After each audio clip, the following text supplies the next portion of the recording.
स्वामी सनातनी आध्यात्मिक विद्या निकेतनर वार्षिक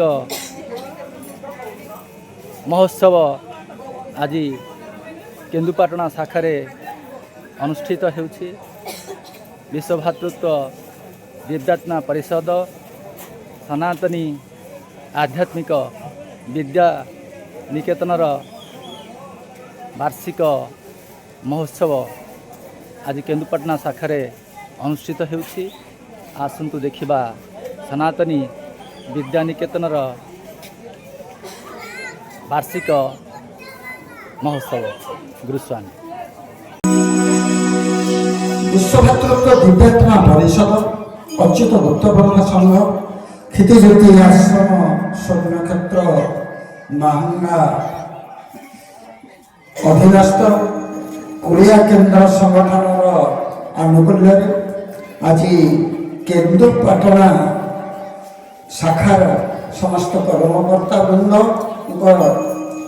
इच्छा शक्ति द्वारा एवं आध्यात्मिक विद्या निकेतनर संपादक विचित्र भाई मत को नहीं आज आमर केन्दुपाटना शाखा अंतर्भुक्त आज प्रांगण विद्या सनातनी आध्यात्मिक विद्या निकेतनर 34तम जन्मवार्षिक महोत्सव सत्संग सत्संग परिषद संघ ब्रजवासी आसी समस्त कर्मकर्ता मोर परिचालना भाई विश्राम भाई संगीत में सहयोग कर संगीत भाई आज अतिथि आसन को अलंकृत करा कोण अनुकूल समस्त आमर गुरुभ्राता कर्मकर्ता वृंद तत्सहित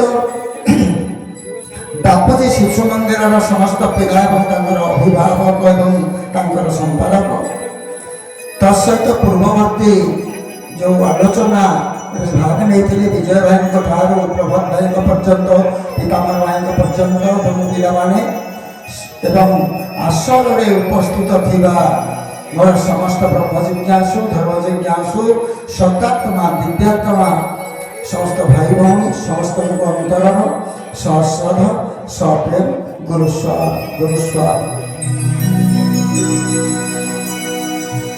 बहु कथा कहीगले विजय भाई प्रमोद भाई और पिताम्बर भाई मो सम्यक सूचना देवाक आसी कहीं यार नामकरण प्रभुपाद गोस्वामी सनातनी आध्यात्मिक विद्या निकेतन ये तो बहुत भाई मान को असुविधा पकाउछि कहले सनातन धर्म प्रतिष्ठा करने आसी किंतु सनातनी आध्यात्मिक विद्या निकेतन किए कौन सनातन आध्यात्मिक विद्या निकेतन किए कौन सनातनी आध्यात्मिक विद्या निकेतन ये दुईटी गोटे सन्धार दुई पार्श्व पकाउछि समस्त को किंतु आर मूलभित्ति होछि जे सनातनी आध्यात्मिक विद्या निकेतन सनातन कहले पुरुष अंग विशेष पुरुष अंगरे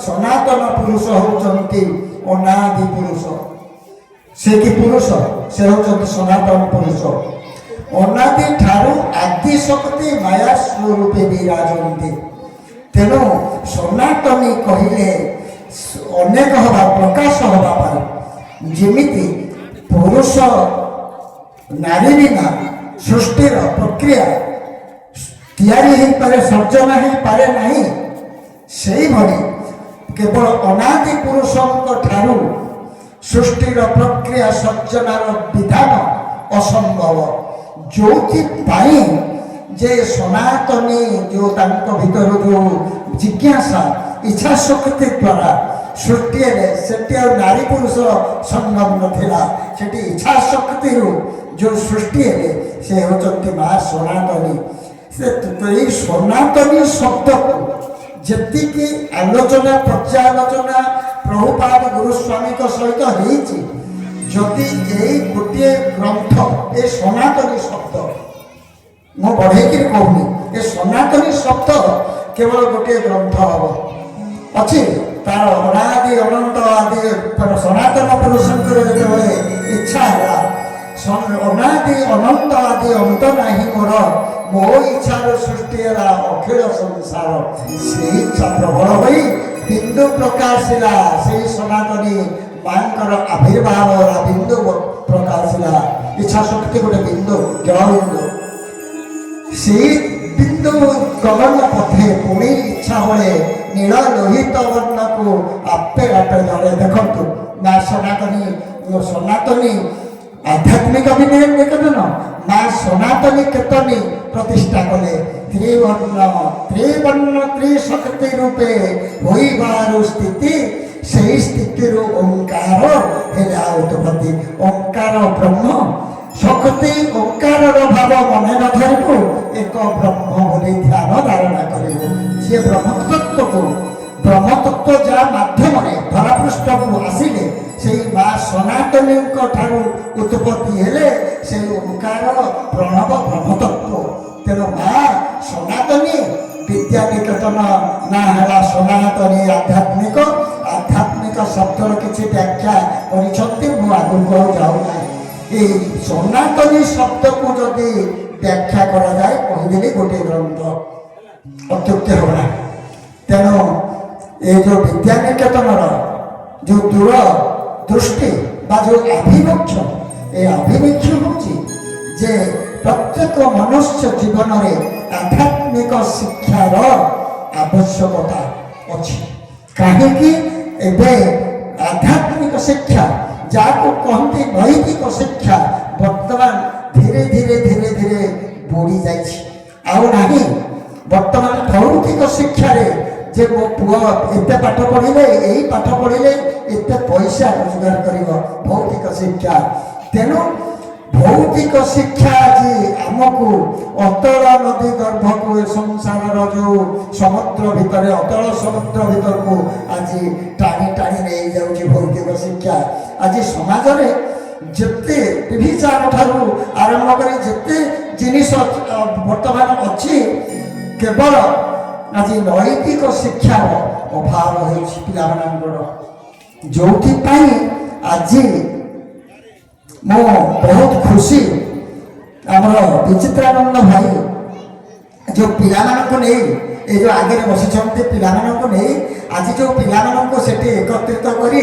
ନୈତିକ ଶିକ୍ଷାର ଆରମ୍ଭ କରିଛନ୍ତି ମୁଁ ବହୁତ ଖୁସି ଗୋଟିଏ ପ୍ରଭୁ କହିଛନ୍ତି ଗୋଟିଏ ମନୁଷ୍ୟ ଭିତରେ ଯଦି ଗୋଟିଏ ଗଢ଼ା ହୁଏ ଯଦି ସେଇ ପିଲାଙ୍କ ଭିତରେ ଗୋଟିଏ ଗଢ଼ା ହୁଏ ତାହେଲେ ସେଇ ପିଲା ପୁଣି ଗୋଟିଏ ଗଢ଼ିବାର ଶକ୍ତି ସଞ୍ଚୟ କରିବ ଏ ହେଉଛି ପରମାର୍ଥ ଜୀବନର ଗୁରୁ ଚାହାନ୍ତିନି ଗୋଟିଏ ଗଢ଼ିବା ପାଇଁ ସେ ସବୁବେଳେ ଚେଷ୍ଟା କରନ୍ତି ଗୋଟିଏ ଗଢ଼ିବି ଗୋଟିଏ ଗଢ଼ିଲେ ସେ ଗୋଟିଏ କହିଛନ୍ତି ମଧ୍ୟ ଆମେ ଆମ କଥା କହିବା ପାଇଁ ଲୋକ ସୃଷ୍ଟି କରିଛୁ କହିଦେଇଛନ୍ତି ତେଣୁ ସିଏ ଗୋଟିଏ ଗଢ଼ିବାକୁ ଚାହାନ୍ତି ସବୁବେଳେ ତେଣୁ ଗୋଟିଏ ଯଦି ଗଢ଼ିବେ ଆର ଯେଉଁ ଉଦ୍ଦେଶ୍ୟ ଅଛି ଏ ଉଦ୍ଦେଶ୍ୟ ନିଶ୍ଚିତ ପ୍ରଭୁଙ୍କର ବା ଗୁରୁସ୍ୱାମୀଙ୍କର ଯେଉଁ ଉଦ୍ଦେଶ୍ୟ ଆମେ ତାକୁ ଦିନେ ପୂରଣ କରିପାରିବା ବୋଲି ମୋର ବିଶ୍ୱାସ ଯଦି ଏଇଭଳି ଆମେ ନିଜକୁ ଗଢ଼ି ତୋଳିବା ତେଣୁ ମୋର ଗୋଟେ କଥା ଖାଲି ଆଜି ମୁଁ କହିବାକୁ ଚାହୁଁଛି ଏ ଯେଉଁ ନୈତିକ ଶିକ୍ଷା ଆରମ୍ଭ ହୋଇଛି ଆଶ୍ରମରେ ଯେଉଁ ଭାଇମାନେ ପିଲାଙ୍କୁ ଭୌତିକ ଶିକ୍ଷା ଦେଉଛନ୍ତି ରବିବାର ଛୁଟି ଦିନ ଗୋଟିଏ ଦିନ ଏ ଭୌତିକ ଶିକ୍ଷା ଦେବା ପାଇଁ ଯେମିତି ଆଜି ଆମେ 25ଟି ପିଲା ନେଇକି ଆସିଛୁ ଦେଖନ୍ତୁ ତାଙ୍କର କାର୍ଯ୍ୟକ୍ରମ ସେ କାଲିଠୁ ଲାଗି ରହିଛନ୍ତି ଏ କାର୍ଯ୍ୟକ୍ରମରେ ତେଣୁ ଭାଇ ଭଉଣୀକି ମୋର ଏତିକି ଖାଲି ନିବେଦନ ତାଙ୍କ ପିଲାମାନଙ୍କୁ ଯଦି ଭଲ ମଣିଷଟିଏ ଗଢ଼ି ତୋଳିବା ପାଇଁ ଚାହୁଁଛନ୍ତି ତାହେଲେ ଆମର ଯେଉଁ ପ୍ରତ୍ୟେକ ରବିବାର ଭୌତିକ ଶିକ୍ଷା ଭିତରେ ନୈତିକ ଶିକ୍ଷାର ବିଧି ବ୍ୟବସ୍ଥା କରାଯାଇଛି ପିଲାଟିକି ଆଡମିସନ କରନ୍ତୁ ଆଉ ଯଦି ବି କେହି କେନ୍ଦ୍ର ଜିଲ୍ଲା ମାଧ୍ୟମରେ ଚାହୁଁଛନ୍ତି ଯେ ଗୋଟେ ଗଢ଼ି କିଛି ଶିକ୍ଷା ଦେବା ପାଇଁ ଏଇ ନୈତିକ ଶିକ୍ଷା ସେମାନେ ବି ଗଢ଼ି ପାରିବେ କେନ୍ଦ୍ରରେ ଏବଂ ଜିଲ୍ଲାରେ ଗୋଟେ ଶିକ୍ଷା କେନ୍ଦ୍ର କରି ଆଧ୍ୟାତ୍ମିକ ବିଦ୍ୟାନିକେତନର ଗୋଟେ ବ୍ରାଞ୍ଚ ବି ତିଆରି କରିପାରିବେ। ତେଣୁ ପ୍ରତ୍ୟେକ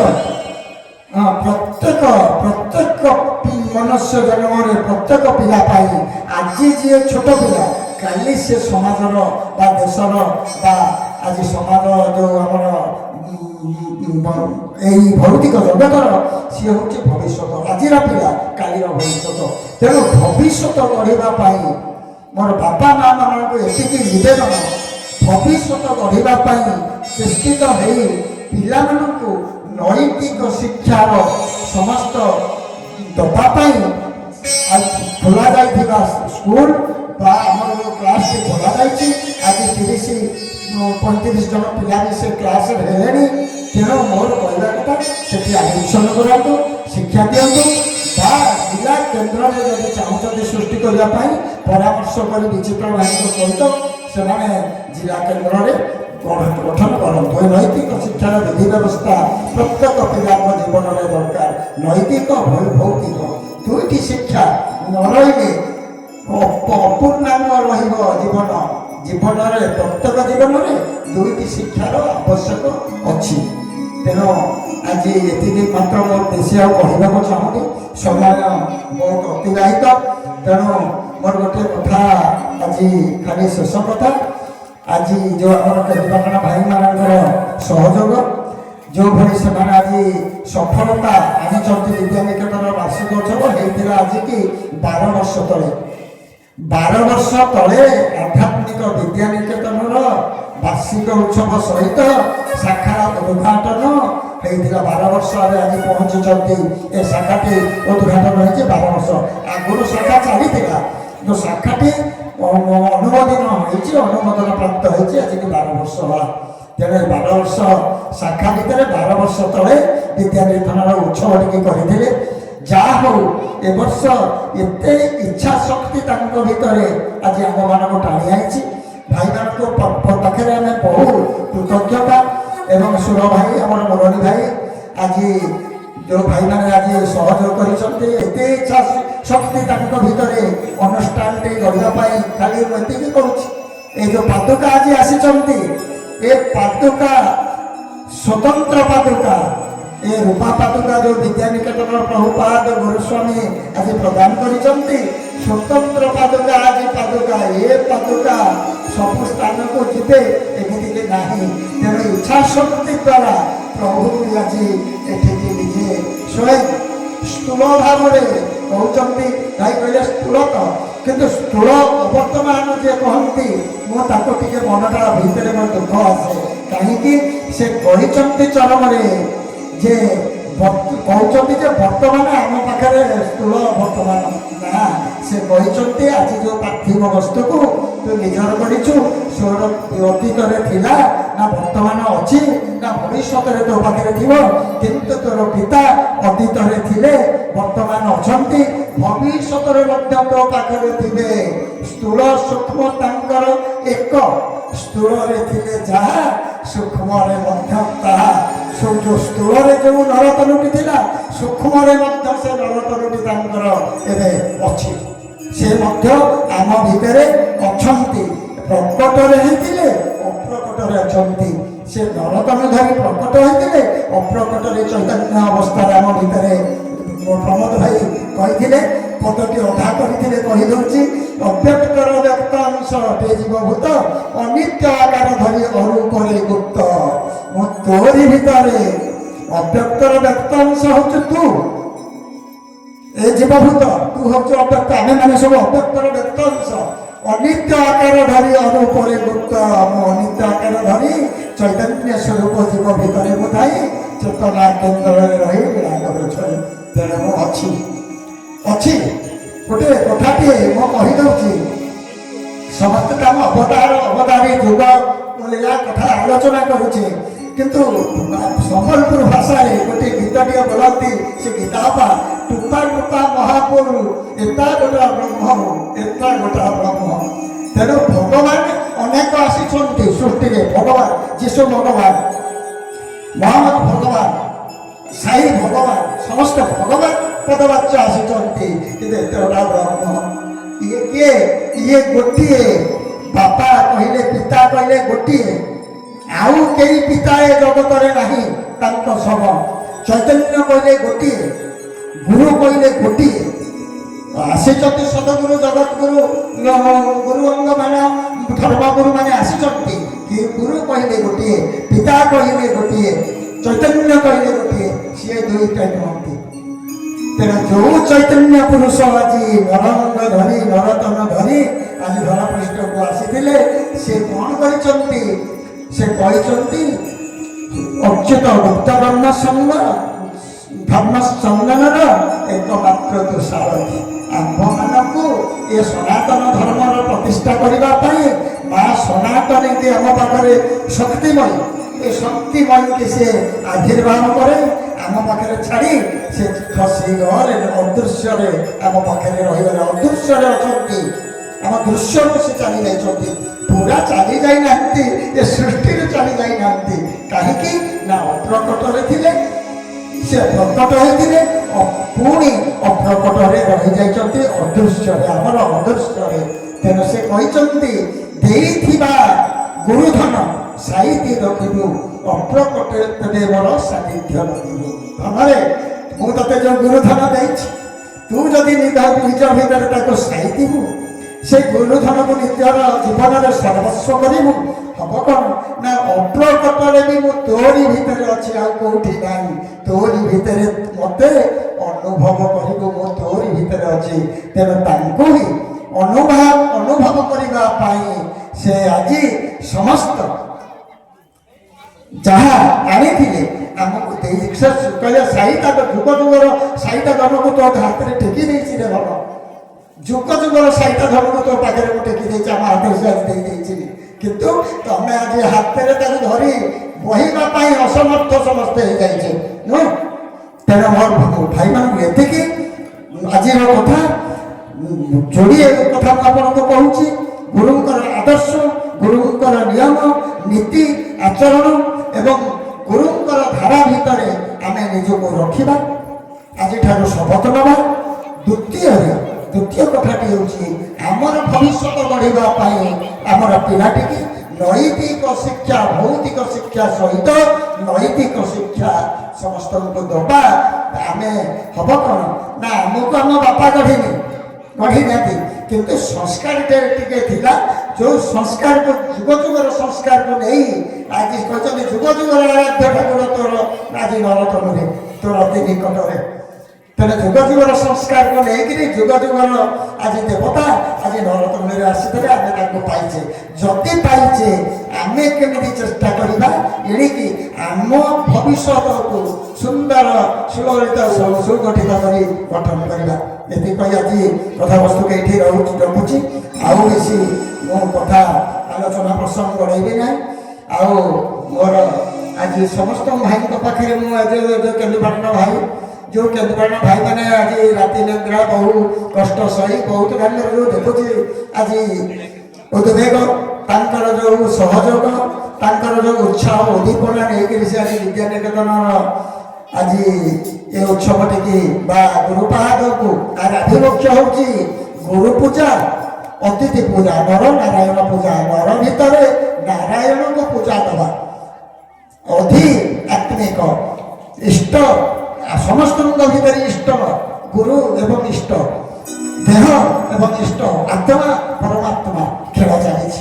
ତେଣୁ ଆତ୍ମା ପରମାତ୍ମା ଦେହ ଦେହି କି ଯେଉଁ ପୂଜା ଦେବା, ଏ ହେଉଛି କେବଳ ଗୋଟିଏ ଅନୁଷ୍ଠାନ, ଅଷ୍ଟମଙ୍ଗ ସନାତନୀ ଆଧ୍ୟାତ୍ମିକ ବିଦ୍ୟା ନିକେତନରେ ପ୍ରଭୁପାଦ ଗୁରୁସ୍ୱାମୀ ଦେଇଛନ୍ତି। ଏହାର ମହତ୍ଵ ଟିକେ ବୁଝିବା କଥା, କାହିଁକି ସେ ନର ନାରାୟଣଙ୍କର ପୂଜା ଦେଲେ, ଆ ତ ବହୁ ବ୍ୟାପକ କଥା, ଆଉ ବଢ଼େଇବା ନାହିଁ। ତେଣୁ ମୋର କେମିତି ସବୁ ଯେଉଁ ଶ୍ରଦ୍ଧେୟ ଭାଇମାନଙ୍କ ଭିତରେ ଆହୁରି ଆନ୍ତରିକତା ବା ଆହୁରି ଉତ୍ସାହ ପ୍ରଭୁପାଦ ଗୁରୁସ୍ୱାମୀ ଭରି ଦିଅନ୍ତୁ, ଏତିକି ନିବେଦନ କରି। ଆଉ ମୋର ଛୋଟ ଛୋଟ କୁନି ପିଲାମାନେ ଆଜି ଏଇ ଯେଉଁ ଉତ୍ସବଟିକି ଯେମିତି ସାଫଲ୍ୟ ବା ସଫଳତା ଆଣିଛନ୍ତି, ସମସ୍ତଙ୍କୁ ନେଇ ମୁଁ ଆଜି ମୋର ଭାଇ ଭଉଣୀ ସମସ୍ତଙ୍କୁ ଅନ୍ତରର ପ୍ରେମ ଗୁରୁସ୍ୱାମୀ ଜଣାଇ ଆଜିର ଆଲୋଚନାକୁ ବିଶ୍ରାମ ଦେଉଛି ଗୁରୁ ସ୍ୱାମୀ।